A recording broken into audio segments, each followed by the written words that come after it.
सरकारमधलं कोणी काहीही करो, मुख्यमंत्र्यांना मान्यच. कृषी मंत्री माणिकराव कोकाटेंना राजीनाम्यावरून जयंत पाटलांची मुख्यमंत्र्यांवरील टीका. कोणी काही केलं तरी कोणाला राजीनामा देऊ द्यायचं नाही, हेच सरकारचं धोरण असून मंत्री आणि आमदारांनी केलेलं कृत्य मुख्यमंत्र्यांना देखील मान्य आहे, असा अर्थ असल्याची टीका राष्ट्रवादी काँग्रेस शरद पवार पक्षाचे ज्येष्ठ नेते आणि माजी प्रदेश अध्यक्ष जयंत पाटील यांनी केली आहे. ते सांगलीमध्ये प्रसारमाध्यमांशी बोलत होते. तसेच आपल्या सरकार जनतेसमोर कसं दिसतं याचा बारकाईने मुख्यमंत्र्यांनी विचार केला पाहिजे. जर संवेदनशीलता कमी झाली तर असा विचार करणं थांबतं, असा खोचक टोला जयंत पाटलांनी मुख्यमंत्री देवेंद्र फडणवीसांना लगावलेला आहे. कृषी मंत्री माणिकराव कोकाटेंच्या राजीनाम्याबाबत उपमुख्यमंत्री अजित पवारांनी घेतलेल्या भूमिकेवरून आमदार जयंत पाटलांनी ही टीका केली आहे.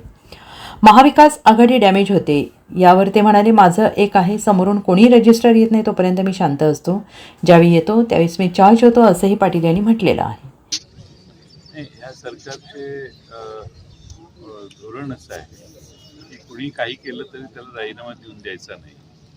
कारण राज्याच्या प्रमुखांनाच ते सगळं मान्य असतं.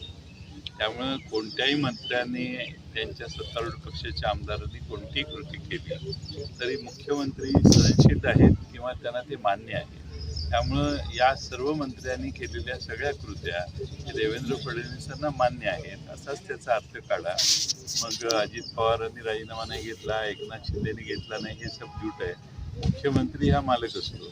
मुख्यमंत्र्यांनी त्या सगळ्या गोष्टींना मान्यता दिलेली असल्यामुळे ते सगळे आज त्यांचे सहकारी म्हणून काम करत आहेत. मला माणिकराव कोकाटे यांच्या व्यक्तीविषयी काही बोलायचं नाही किंवा आणखी कुठल्या मंत्र्याविषयी, पण मुख्यमंत्र्यांनी आपलं सरकार जनतेच्या समोर कसं दिसायला पाहिजे याचा फार बारकाईने विचार करायचा असतो आणि संवेदनशीलता जर कमी झाली तर असा विचार करणं थांबतं. भाजपा महाविकास आघाडी डॅमेज होते देखील आज प्रवेश. महाराष्ट्रातली जनता, सांगली जिल्ह्यातली जनता, काय माझा प्रॉब्लेम आहे काय, समोर रेजिस्टर जोपर्यंत येत नाही तोपर्यंत मी शांत असतो. मलाही मी निवांत असतो.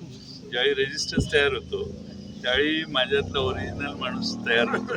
त्यामुळे आता थोडे दिवस बघा तुम्ही काय. तुमचा डायलॉग आहे की लोकांना ऐकायचं आहे. प्रवेश आहे, त्यांनी तिकडे जायचा निर्णय घेतला.